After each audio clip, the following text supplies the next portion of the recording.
3, 2, 1. Welcome to the Poetically Entertainment. Thank you for joining me. So this podcast got started after I realized that I was meeting people and having amazing conversations, and I always ended up with the thought I should have recorded this, and that's why we're here. The Poetically Entertainment, and this is not the exception. I met another amazing person. Thank you. I actually met her here. She performed here.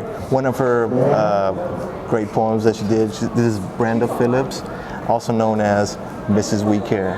Hi guys. Hey. Thanks for having me. Yeah, thank you for doing this with me. Absolutely. Yeah, like I said, I got to know you through poetry. Right. So, how long have you been doing poetry? I've been writing since I was 10. Yeah. Yeah, I've been writing since I was 10, and I've been performing for about 9 years. 9 years? Yep. Voices in Power. A lot of you guys may or may not be familiar with it, but I started at Voices in Power. Yeah. Yeah. And I only this is all new to me because I moved to Philly not too long ago. And it's amazing how the community of poets, An artist, right? I come from Indianapolis, and there's nothing like that over there. No? No. I don't know if it's the East Coast thing. I don't know. I was grateful to kind of find a starting ground with Voices in Power, and they say, it's the place that artists call home, which is really, really dope. And, that is definitely where I got my start at, and I'm grateful for the platform. Yeah, and you also gotta have you also gotta kill it when you come here, and you definitely do that. Oh, thank you. One thing that I noticed about your poetry is it's deep. It's it got pain behind it, and I'm a poet too, but this is performing is new to me. Okay. So wish me luck. I did it once here actually. Congratulations. It went okay. I was nervous. It's always good nerves. Yeah, you gotta get excited. I'm trying to tell myself it's not nerves, you're just excited. It's just excitement. I like that. Yeah, you gotta trick it, hey, I'm not nervous, I'm just excited about what's gonna happen. You're right. So, you've been doing it for 9 years. Do you still get the nerves? Every single time. I'm always nervous every single time that I perform. My heart feels like it's about to beat out of my chest. Some that a lot of people, I'm trying to change the narrative of I don't like performing, but I heard that. Some people are oh, I don't like performing, but I feel that poetry is best expressed through on stage, because by you actually speaking it out, I would say that getting on stage has been one of the best decisions I've ever made in my life. My entrepreneurship journey started with me deciding to get on stage. Me starting to, or overcoming the fear of performing in front of people has led me to opportunities to where as though now I'm a speaker. I have traveled to different schools. I do inspirational, motivational, however you want to word it. Follow her on Instagram and you'll see that. I'm speaking at, schools everywhere. I deal with youth. I'm a youth development specialist. Yeah. So getting on stage has been one of the best decisions that I ever made, and also it has been imperative to my healing journey. So you're right. It is better out than on paper to me, though. It's on paper. You said it's better out on paper. It's better out performing than on paper. So it's better to speak it out loud to me than on paper. I understand that writing is a coping mechanism, which is really dope. But for me, because I've always written since I was 10, but I really felt like speaking my truth loudly has where I started to see the real growth. Wow. Yeah, it basically created more opportunities because it built confidence in you. Just being out there and doing it over and over builds so much confidence, and it gets this momentum going, right? And then you're what else can I do? Right. And you're over here speaking in front of in different schools and conferences. At this point in my career, it's been 9 years, and at this point in my career, I have been fortunate and blessed to speak to over 50,000 people. I'm try just to very inspire them, or that be inspired. So I'm really known in my community for being like an inspiration to other people. Like it says on the back of this list, be the reason why someone else doesn't give up. And that's why I started my nonprofit, We Care, 9 years ago, is because it was like I wanted other youth to look at me and to know that if I accomplished the things that I had accomplished through the things that I've been through, then they can too. And I don't think that everybody is always comfortable with speaking their truth. And standing in your truth it could be one of the most difficult processes, because there sometimes is a lot of shame and a lot of guilt that may come through life experiences. However, when you learn to stand in your truth, you learn that it's not just for you, but you're helping someone else along the way. And I feel that I'm on that path as well. Like I feel that there's like the quote, there's people looking at you, you know. So I feel that I got to be the best example. I don't have kids, but I have nephews and nieces, and you know, I think about all the people that are like the generation that's coming up, you know, the youth, and I feel like they don't have the role models or leaders anymore. Right. And because I didn't have it, I'm like, who would be like when I was 20. Or when I was like 20 or 19, I was just floating. That's a good word. Yeah, floating. And so one thing that I live by is like, be that person that you know you wanted to look there for you. Right. Be the person that you needed when you were growing up. Yeah.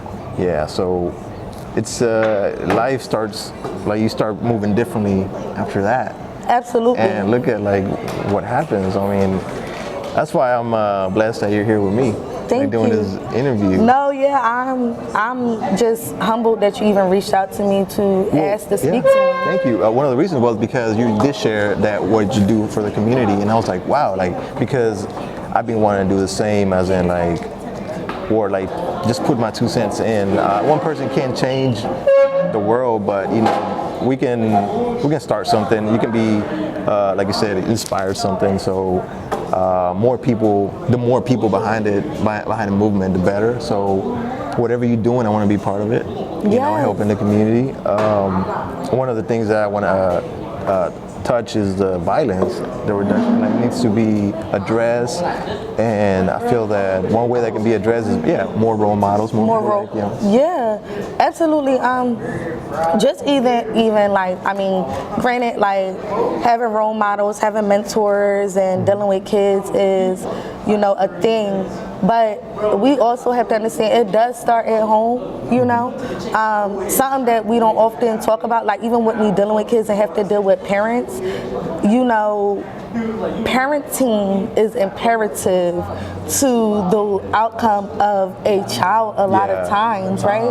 I always say that like I may have had a very traumatic upbringing, but I believe that my decision making was blessed. I don't believe that I'm normal because I could have chosen a different route because I grew up in a very traumatic environment, but that traumatic environment did shape me. But it's rare that someone who comes from the things that I come from, they don't necessarily make it out. So for me, I was technically I'm supposed to be like a statistic, you know what I'm saying? Like I'm not supposed to be doing the things that I'm doing. However, I'm writing my own story, so I am supposed to be doing the things that I'm doing. But every child is not blessed with the ability to know what I'm currently dealing with is not a normal, and I have to create my normal.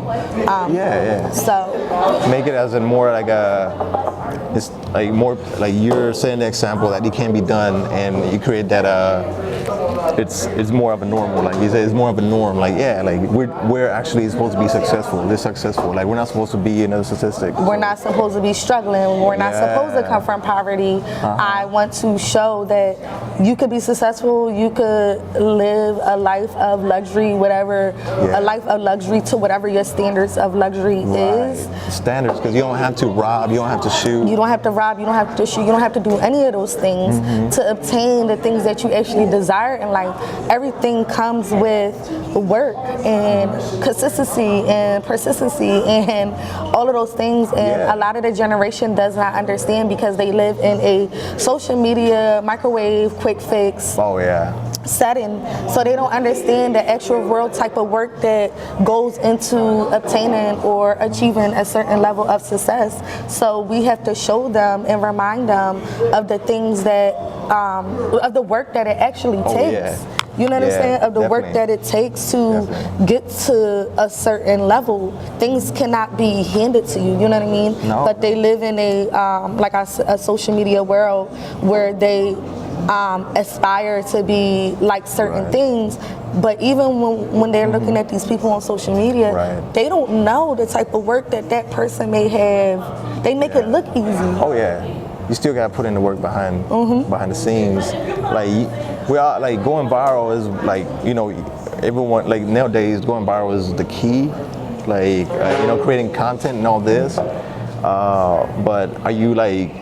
Is it like value behind it? You know, right? Is there value behind what it is that you're creating? Is it like hard work? Like this is. It's a hard work, and you have to be like your motive can't just be like money, right? Right. Your motive has to have a purpose behind it. So I'll share this real quick. Like I have 7 siblings, and I remember my brother called me, and my brother said, "How do you?" My brother, I just feel like he's jumped from one thing to another. He's a very intelligent individual, like very, very smart. Oh, but he's so smart.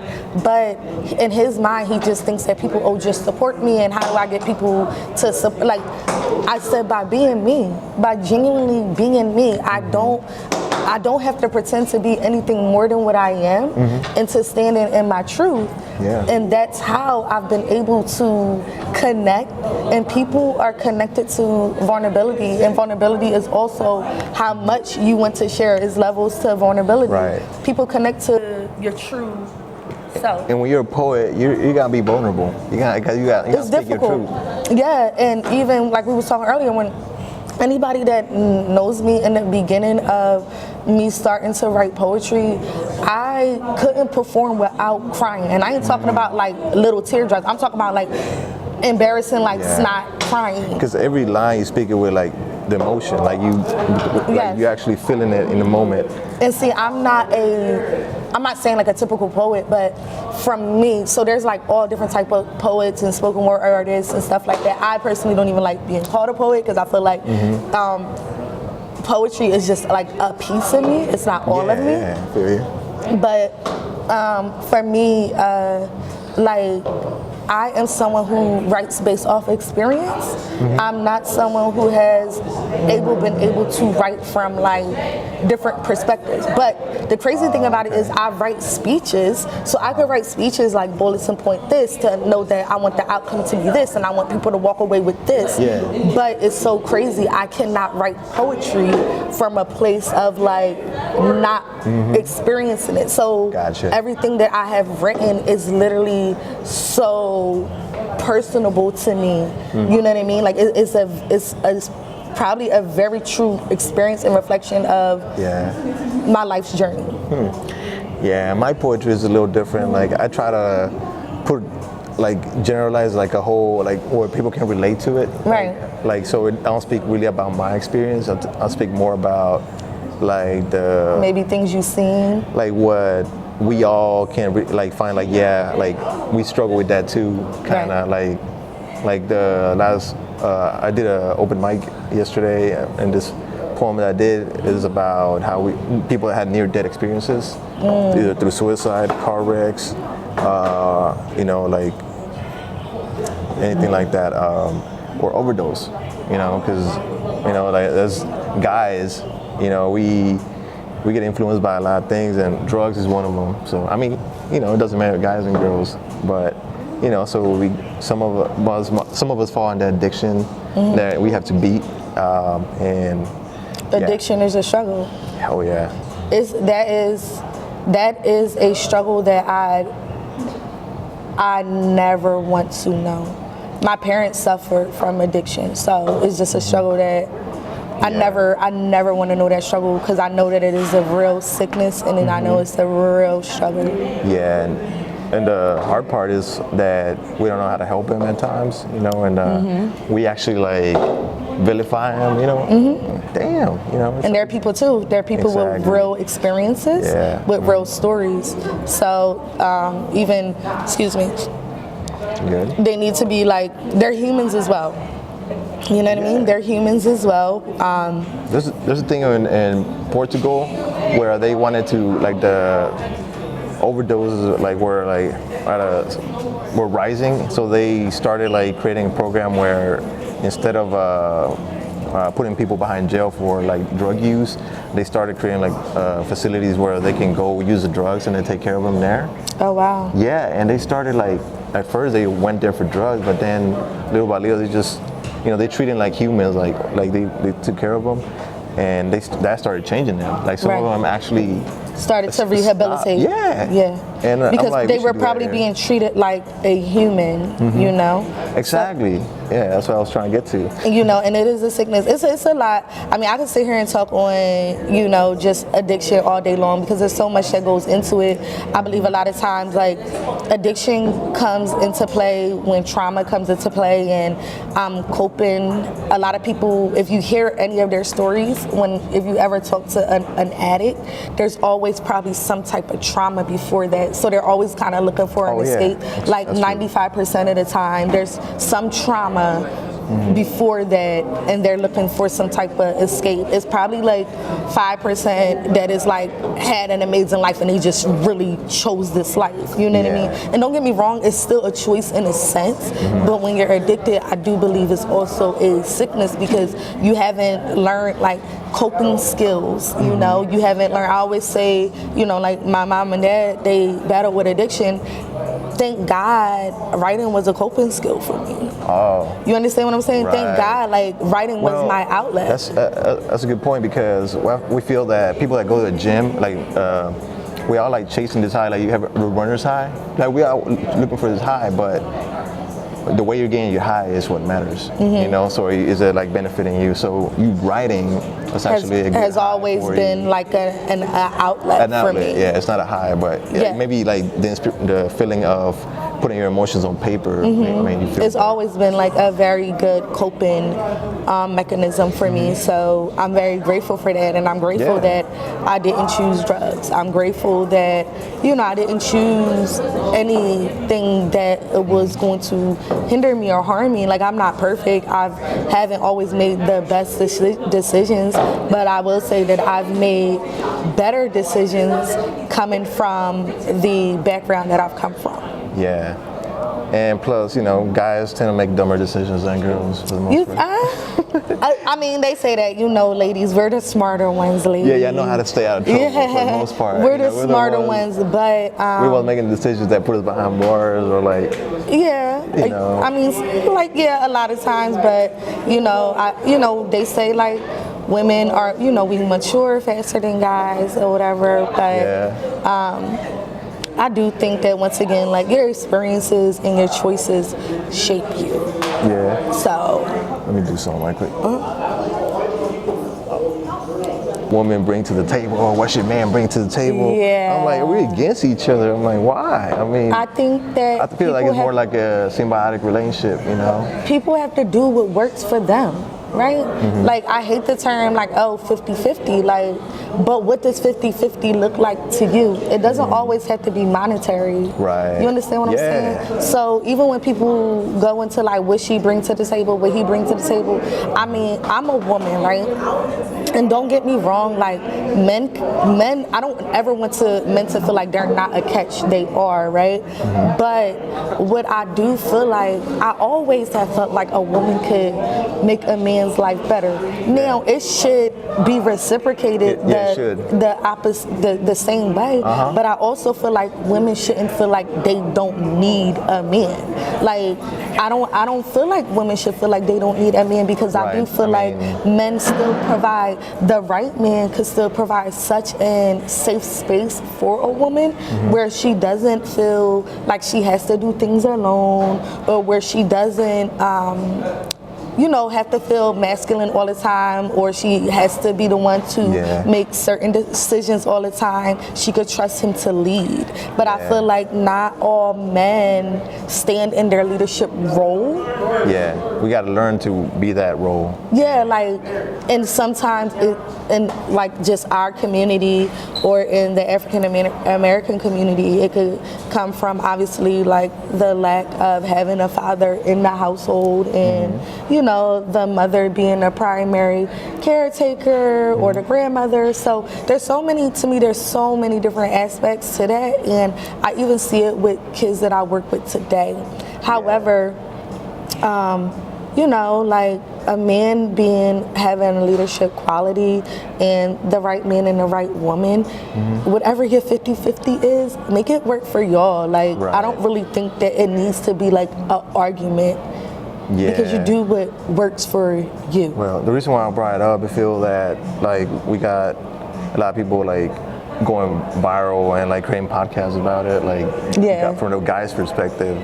And I feel like some of these guys like trying to like really aim at immature women or women that they're just like on that like you want to keep women on rotation, all this stuff. And I feel that it's like when guys are like that, it's like they don't want to do the inner work of like how to, like they got to put women at a certain distance in a certain like category, like, oh, women are just for this, you know what I mean? Instead of like, because women are people, women are beautiful for being who they are. I can't be a woman, like I gotta admire what she can do that I can't do, you know what I mean? So I always say this, I say a woman can literally do anything a man can do. Doesn't mean that she should, but she can literally do anything a man could do. But a man cannot do we can't everything exactly. You cannot do everything that a woman can do. And even in a mental and emotional capacity, like unfortunately, statistics have shown just in a mental and emotional capacity, you guys can't take what it is that we can take. You understand what I'm saying? So even with saying that, it's just kind of like, to me, women are like God. Like, you know what I mean? Like we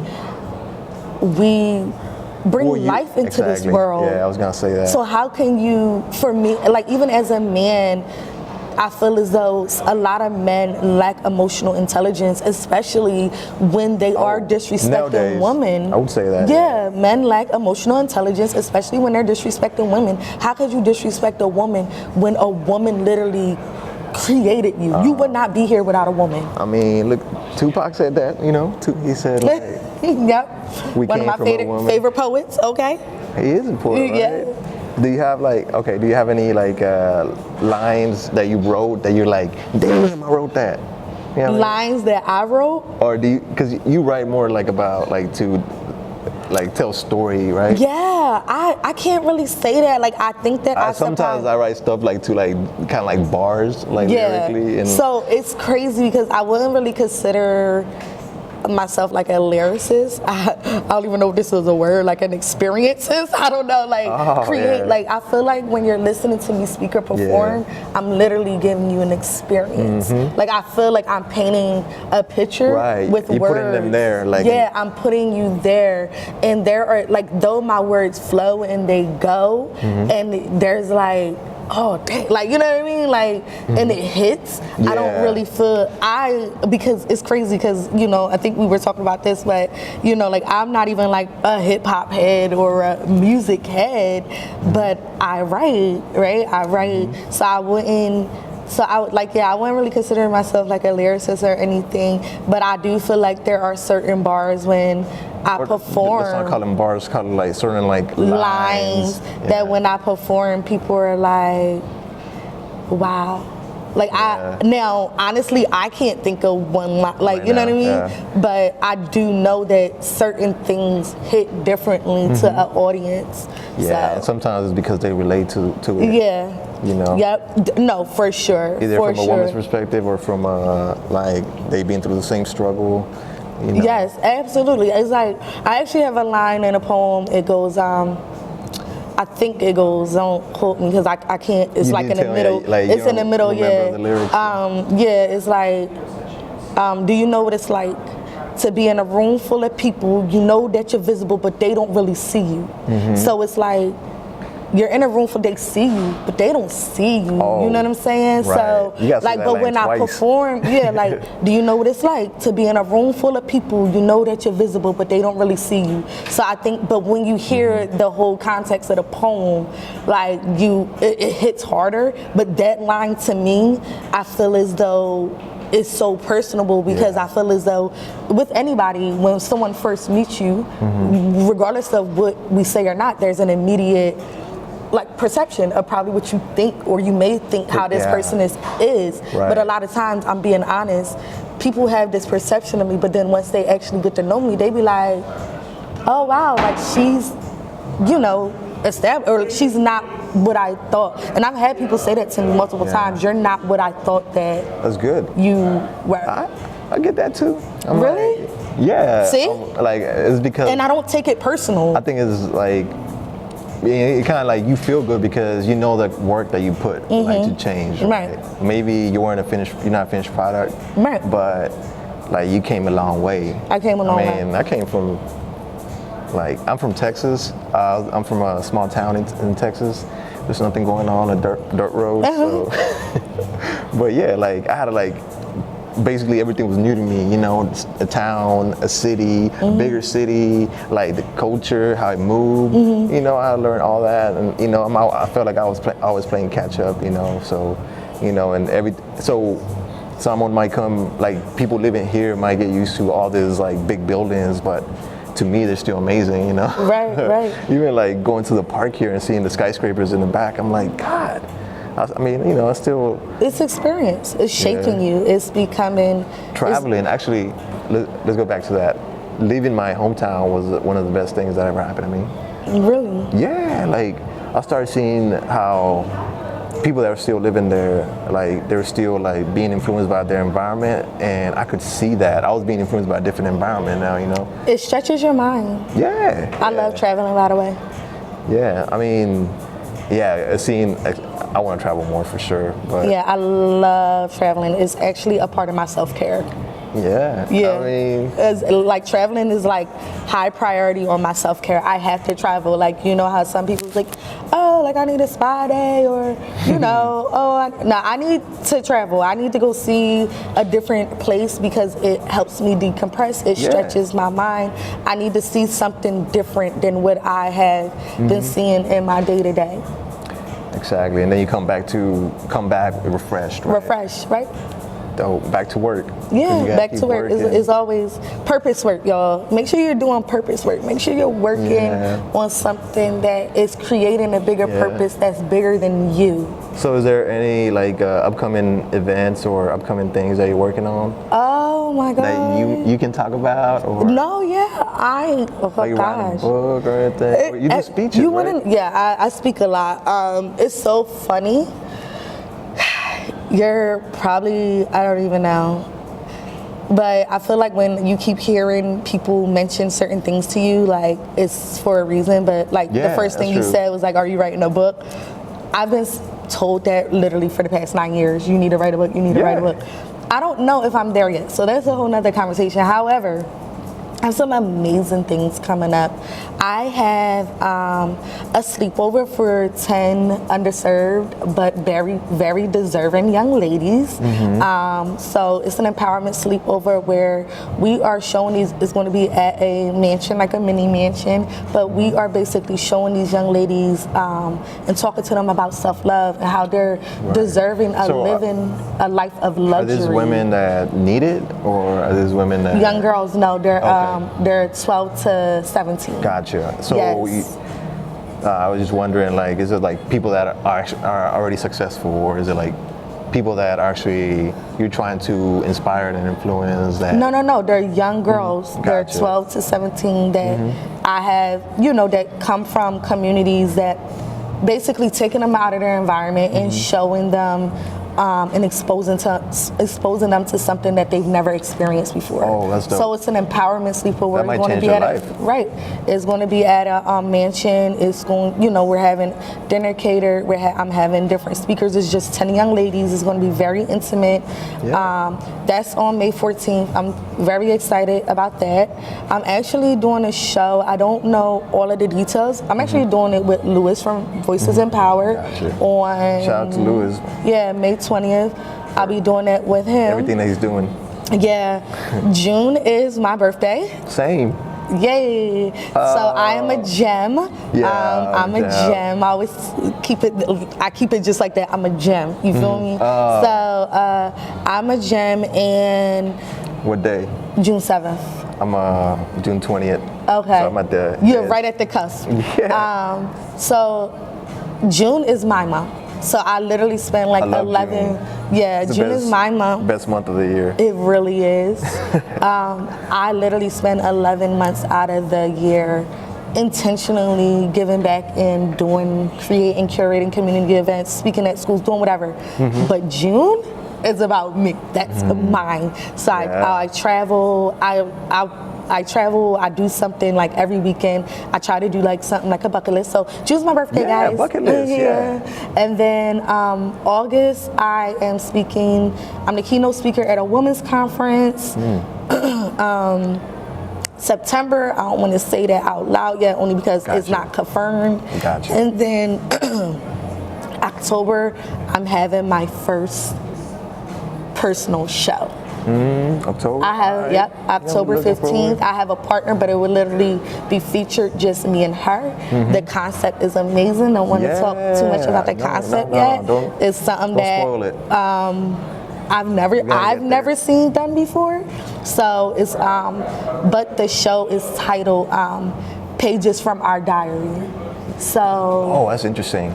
yeah, I'm already imagining what y'all gonna do. yeah, it's called Pages from Our Diary, and I want you guys to just think of like a unplugged MTV type of thing. I thought it would be more like a play, like Broadway. Not Broadway, but you know. So but think of more like an unplugged feel vibe. Yeah, you gotta get creative, yeah. It's going to be crazy. Like, I really feel good about this, and this is actually something that I wrote down 5 years ago, and it's just come to fruition. So don't give up on those ideas, guys. Don't give up on those ideas, because this is 5 years later, and it's finally. So I'm reading books about like how like the more you write about your goals, like the more detail you get into it, like the more chances it's gonna happen. Like you increase, you're bringing it over, you're attracting it. You know? Yeah, you're attracting it. Because I wrote stuff like before in the past, and it's crazy when you look back at your notes and you're like, oh snap, bro, that didn't happen. Right.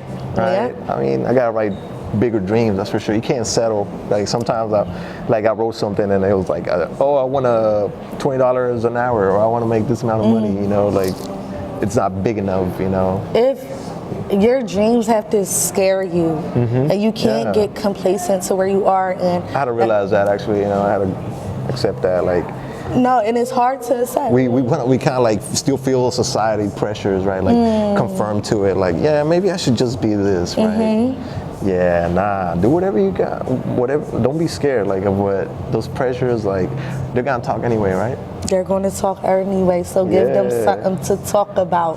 Yeah, like she actually did what she said she was gonna do. Mrs. We Care. Thank you. Right. Well, I think this is like you gave us a lot of great content. Like thank you. Yeah, talk about. I hope you guys enjoyed it. Yeah, and like you gonna do another performance here, right? Like VIP is. Yeah, I love Voices in Power. So whenever I'm able, I will be at the one in Texas. Oh. So it was such a coincidence. I got some friends in Texas. I'm telling them like, I need to go, especially like and a few artists over there, and they need to know. It was such a coincidence. So I have a really good high school girlfriend in Texas. So I already was planning to go to Texas. So when I see him drop the date, and I was like, I think I'm gonna be in Texas on that date. I'm going to be in Houston. Okay. So it literally just worked out, and I was just like, it only makes sense for me to Is go. it the one in Austin or in Houston? Houston. I'm going to go to the one in Houston. H-Town? Yeah, yes. I'm going to go to one in Houston. I'm excited about that, and I'm looking to bless the stage there. I just love, like, you know, new people, new friends, new connections, new impact, new experiences, giving more love, spreading your gift to the world. You know, like, people need your gift. You been in Houston before? I haven't. I've been to actually Austin, but I never been to Houston. Yeah, Houston cool. Houston cool. Yeah, I never. People doing their thing there. Yeah. Hustlers. It's called Hustle Town too. Is it? Well, I'm from the dirty South, so you know. Okay. Yeah, you know. I'm from East Texas. Houston, we got influenced by all that country grammar and all the Pimp C, the Bun B rappers, Paul Wall. You know. That's dope. Yeah. Like, we didn't know nothing about Jay-Z. Like, Really? Yeah. And like, when people say Jay-Z is the best rapper, what you y'all talking be like, about? what? Yeah, we got Zero, we got Trey the Truth, like we got all these rappers. We're like, who? Well, I've heard of Trey the Truth. I don't know who No Zero is. Oh yeah, he doesn't want to be like he got a lot of features. He did a few albums with Trey the Truth, but he just stayed underground. Okay. Yeah, you got. I'm gonna sing you some of his songs. Okay. Who's your favorite artist, by the way? Like, you know hip hop wise, well, one, Tupac, because like he just was a poet to me, and that's just kind of how I grew up. But just even like right now, like anybody that's new that's coming out that I feel like I could just listen to, like I've always liked J. Cole, as in like a hip hop standpoint. You know what? And Wale. I like him. And then now I'm like, this dude grew. Like this dude evolved. Yeah, Wale, J. Cole. It's so funny. I watched this show that Cardi B was on where it was like rappers and stuff, and he actually won the competition. This rapper named D Smoke. D Smoke, yeah. Yeah, I really liked him. Yeah, but like R&B wise, like I'm an R&B girl. I love like Queen Naja. I love like SZA and her. I like that vibe. Like I love that genre. You ever heard of Xavier Omar? No. I feel like I'm like getting more into that vibe too, and he's kind of like in that, but from the guy's perspective. Oh, from the guy's perspective. Yeah, okay. You gotta check him out. He does some really good music. Yeah, I will. Yeah, he's in his feelings, you know. It's okay for guys to be in their feelings. Yeah. Oh yeah, we got. We don't want to deal with our emotions. That's one of the things that as guys we got we don't know what to do with our emotions sometimes. We just want to express them. Yeah. Nobody's really taught y'all that it's okay, and you know, once again, everything is in your environment. So. Yeah, a thug needs a hug, right? Yeah, a thug needs a hug. It's one of my lines. Yeah. It's just one letter away from a hug. Yeah, a thug needs a hug. I agree. You should put it here. Yeah. So. Yeah, thank you for doing this. Absolutely. Thank you for having me. Yeah, and so yeah, thank you for doing this. Absolutely. Thank you for having me. Yeah, and we're looking forward to like whatever you're doing. Follow her on Instagram, Mrs. We Care. You guys could follow me at Miss We Care. Is at MSWECARE. I also have an empowerment apparel brand. You guys can shop with me. It's called Be Inspired Collection. It's really, really dope. We have what I'm wearing. Yeah, it's a sweatsuit. Nice. Thank you. Got me some too. Yeah, like listen, God is good. Whoever you believe in is good, okay? Yeah. You're like whatever it is you believe in, you know, just keep praying, have faith, manifesting, whatever it is you do, whoever it is you believe in, keep having that faith. Yeah. You know, and faith. Yeah, faith is my favorite word because like the concept of faith. Like it's one of those things that people go to church, but you don't do you understand if faith is not just going to church? Right. Like, are you applying are you going to church and you actually believing that your prayers are going to be answered? Like I realized something like, you know how they say put everything in God's hand? Like when you put everything in God's hand, then you should only pray for it once, you know? You should, it's in. If you're praying all the time, that means you're not really putting everything in God's hand. You're kind of like, come on, God, like. Oh wow, that's powerful. Yeah, and that made me realize that what faith is like. Leave it in His hands, and I turn around and believe It is that He's going to take care of it. Right. He's going to take care of it. Yeah, so I actually visualize me putting things on That's His pretty hands. dope. I like that. Yeah, so thank you. You're welcome. Yeah, You're so that's welcome. faith. And that's a good way to end the show, The Port Entertainment. We had another great conversation, like I said, what I tell you. Yeah. All right, till next time. Bye. All right.